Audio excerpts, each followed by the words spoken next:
आज आपको ये दिख रहा होगा एक पैसेज है, इसका ट्रांसलेशन हम लोग इंग्लिश में करेंगे।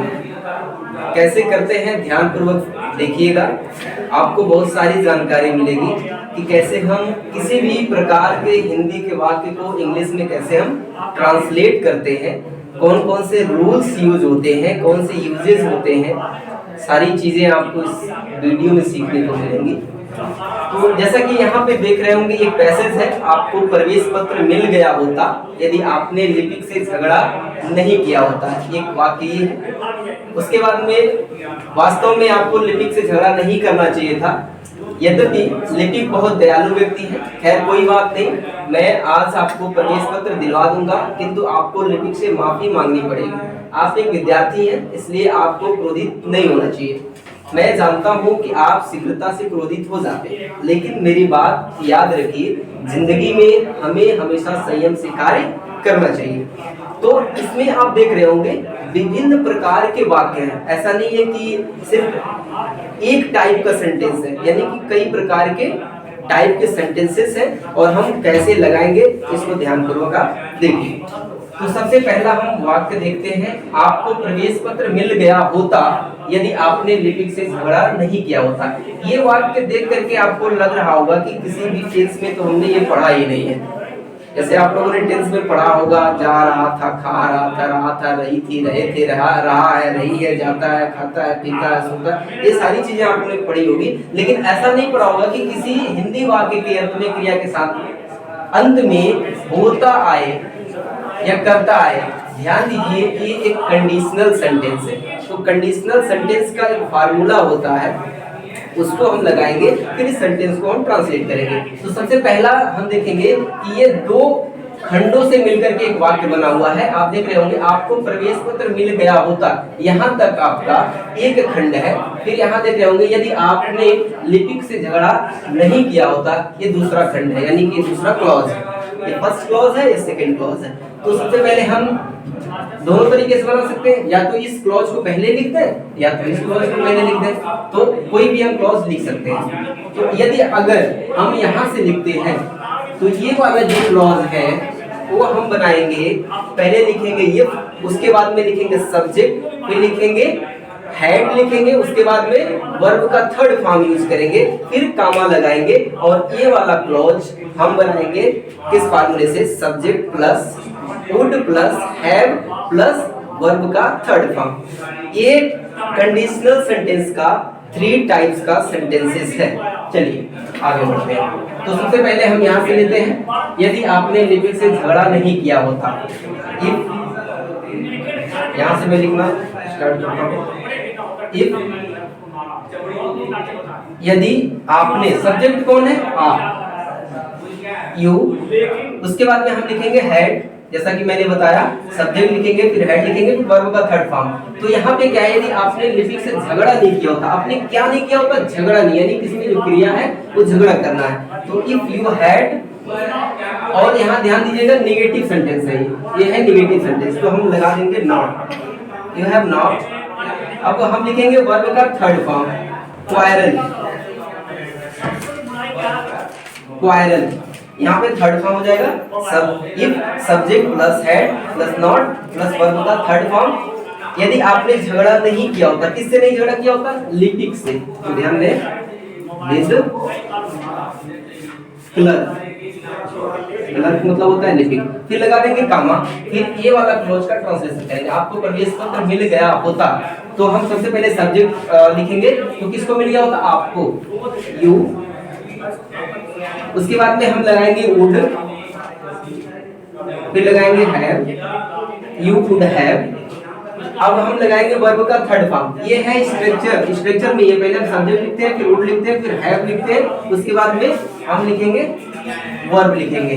क्या हो गया होता है, मिल गया होता है, मिलना होता है गॉट, गेट मतलब होता है मिलना, थर्ड फॉर्म यूज करेंगे तो गॉट हो जाएगा, यू वुड हैव गॉट। आपको मिल गया होता, क्या मिल गया होता, प्रवेश पत्र, यहाँ ऑब्जेक्ट लिख देंगे, यानी an admit card, an admit card. आप देख रहे होंगे पहला सेंटेंस क्लियर है, हमने ट्रांसलेट कर दिया हुआ। अब सेकंड देखते हैं, वास्तव में आपको लिपिक से झगड़ा नहीं करना चाहिए था। ये था कंडीशनल सेंटेंस, लेकिन ये आप देख रहे होंगे चाहिए था, यानी कि दूसरे प्रकार का वाक्य हो गया। अब हम क्या करेंगे कि चाहिए था इसका फार्मूला कैसे यूज होगा, कैसे हम इसको ट्रांसलेट करेंगे।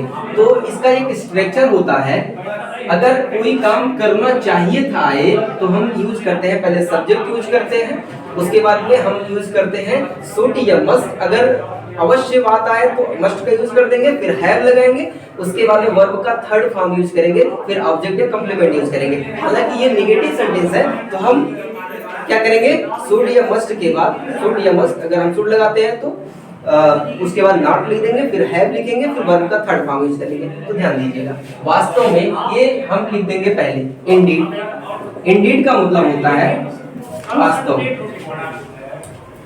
एक्चुअली भी लिख सकते हैं।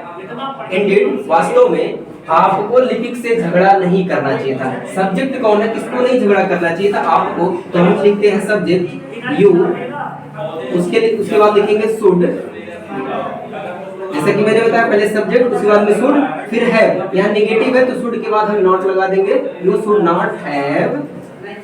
उसके बाद में हम लिखेंगे वर्ब का थर्ड फॉर्म। वर्ब का थर्ड फॉर्म क्या, इसमें वर्ब क्या है, झगड़ा। तो झगड़ा करना तो हम लिखेंगे क्वारल, क्वारल। और करिएगा इसको मिटा देते हैं,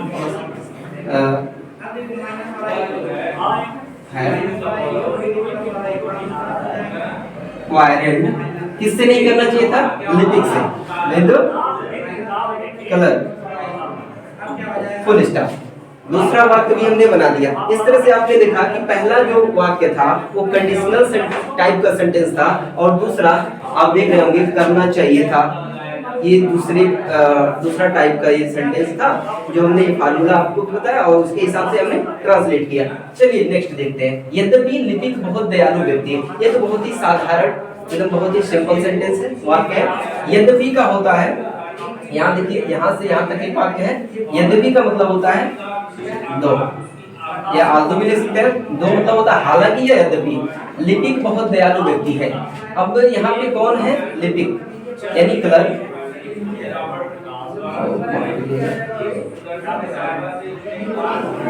क्लर्क है। अब हमने सब्जेक्ट लिख दिया, फिर इज लिखेंगे क्योंकि सब्जेक्ट सिंगुलर है, और यहाँ पे अंतिम में क्रियाहीन रूप में है। तो क्लर्क इज, क्लर्क है क्या है, बहुत दयालु व्यक्ति है, यानी clerk is very kind person. यानी कि यद्यपि जो लिपिक है वो बहुत दयालु व्यक्ति है।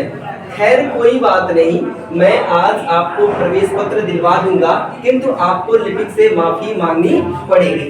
तो ये थोड़ा सा बड़ा हो गया हुआ, लेकिन कोई बात नहीं, हम खंड खंड बनाने का प्रयास करेंगे। तो यहाँ तक आप देख रहे होंगे कि कामा लगा हुआ है, खैर कोई बात नहीं, तो यहाँ तक हम बनाते हैं।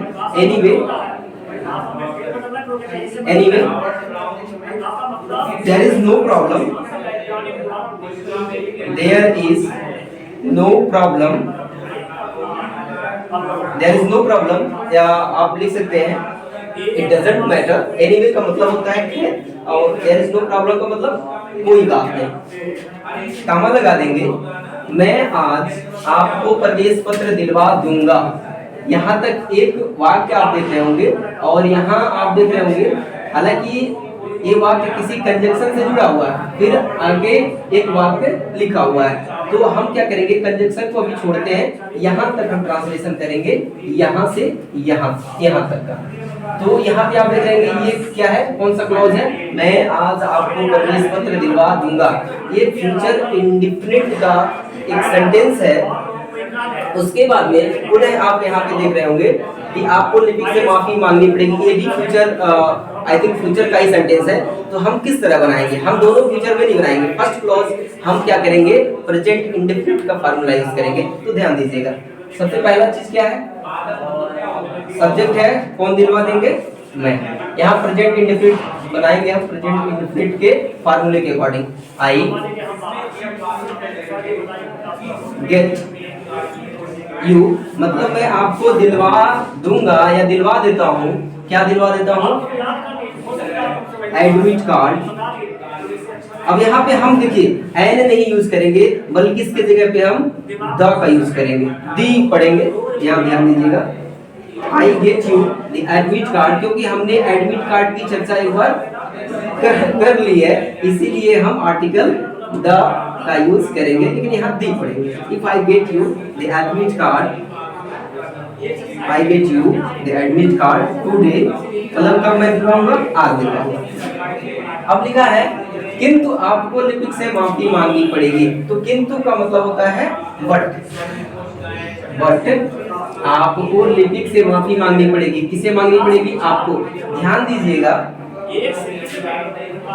यहाँ से यहाँ का जो क्लॉज है, जो खंड है, ये एक अलग टाइप का सेंटेंस है। यहाँ यूज होगा विल हैव टू या शैल हैव टू, तो हम यूज करेंगे विल हैव टू। ध्यान दीजिए, पहले हम लिखेंगे सब्जेक्ट, क्योंकि जब कोई क्या होता है कि मजबूरी होती है, कोई कार्य करना पड़ता है या करना पड़ेगा, तो वहां पे हम कंपल्सन का फार्मूला यूज करते हैं, स्ट्रक्चर यूज करते हैं। तो हैज टू या हैव टू का प्रयोग करते हैं प्रेजेंट टेंस में, लेकिन फ्यूचर टेंस हो तो विल या शैल का यूज पहले कर देते हैं। तो ध्यान दीजिएगा, सबसे पहले हम सब्जेक्ट लिखेंगे, किसे मांगनी पड़ेगी माफी? आपको, यू। उसके बाद में विल लगाएंगे, उसके बाद में हैव लगा देंगे, फिर टू लगाएंगे। ये फार्मूले के अकॉर्डिंग है, पहले सब्जेक्ट लिखेंगे, फिर विल या शैल, हैव टू, यानी यू हैव टू। उसके बाद में वर्ब का फर्स्ट फॉर्म यूज करेंगे। तो वर्ब का फर्स्ट फॉर्म क्या है? आपको क्या करना पड़ेगा? माफी मांगना पड़ेगा। तो माफी मांगना आप जानते हैं, या से सॉरी भी हो सकता है या अपोलोजाइज भी हो सकता है। तो फिलहाल में हम लिख देते हैं अपोलोजाइज, यानी आपको माफी मांगनी पड़ेगी। किससे मांगनी पड़ेगी? लिपिक से। To the clerk, full stop. यहाँ तक हमने ट्रांसलेट कर लिया। चलिए आगे बढ़ते हैं। आप एक विद्यार्थी हैं, इसलिए आपको क्रोधित नहीं होना चाहिए।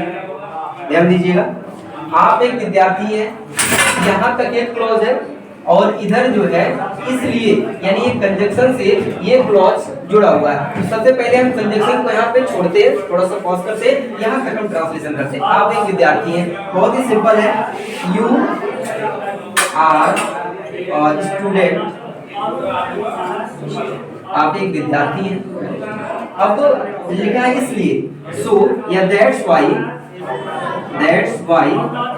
इसका मतलब होता है इसलिए। इसके बजाय आप सो का भी यूज कर सकते हैं, यानी ये वर्ड यूज कर सकते हैं, या देयरफॉर यूज कर सकते हैं। फिलहाल में हमने दैट्स व्हाई लिखा।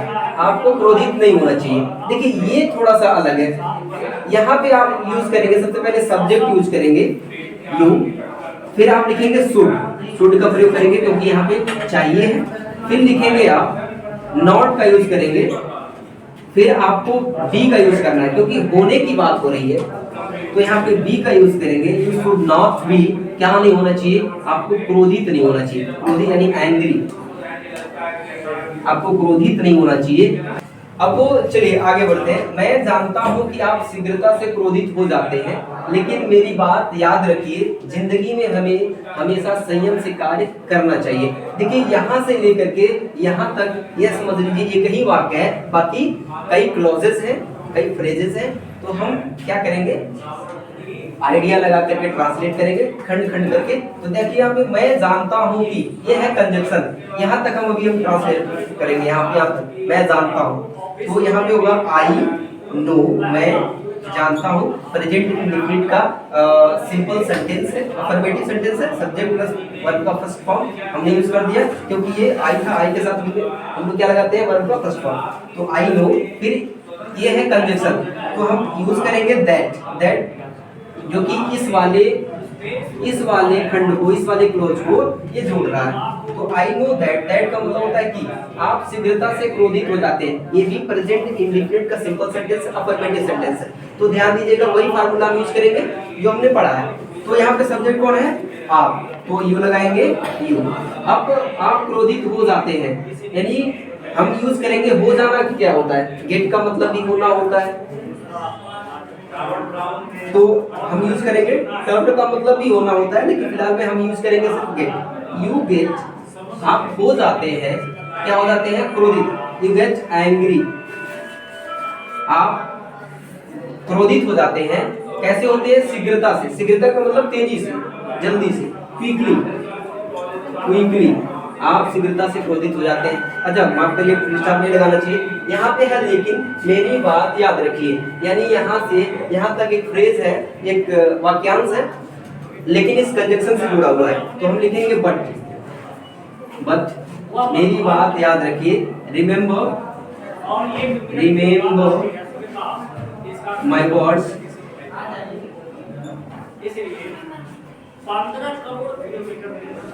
मेरी बात याद रखिए। जिंदगी में हमें हमेशा संयम से कार्य करना चाहिए। इन लाइफ, या आप ऐसे यूज कर सकते हैं, इन लाइफ में, इन लाइफ हमें हमेशा संयम से कार्य करना चाहिए। सब्जेक्ट कौन है? वी, यानी हम ही करना चाहिए। शुड लगाएंगे क्योंकि यहाँ पे क्या है?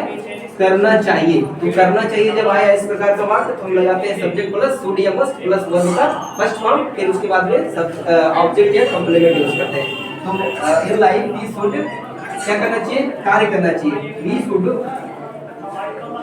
वर्क, हमें कार्य करना चाहिए। ओ माफ करिएगा, हमेशा यहाँ पे है, तो हमेशा का यूज आप ध्यान रखिएगा कहाँ पे यूज करना है कि सब्जेक्ट और helping main verb, helping verb के बीच में यहाँ पे हम यूज करेंगे always. Always we should always work,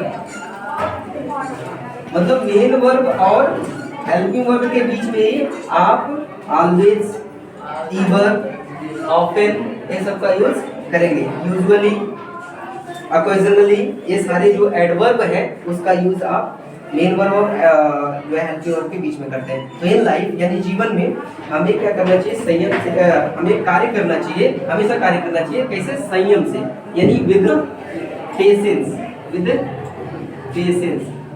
चलिए, यानी कि जीवन में हमें हमेशा संयम से कार्य करना चाहिए। अब ये चीजें आप नोट कर सकते हैं। फिलहाल मैं हट जा रहा हूँ। इस तरह से हमने ट्रांसलेट किया, विभिन्न प्रकार के वाक्य थे और विभिन्न प्रकार का पैटर्न यूज हुआ इसको ट्रांसलेट करने में।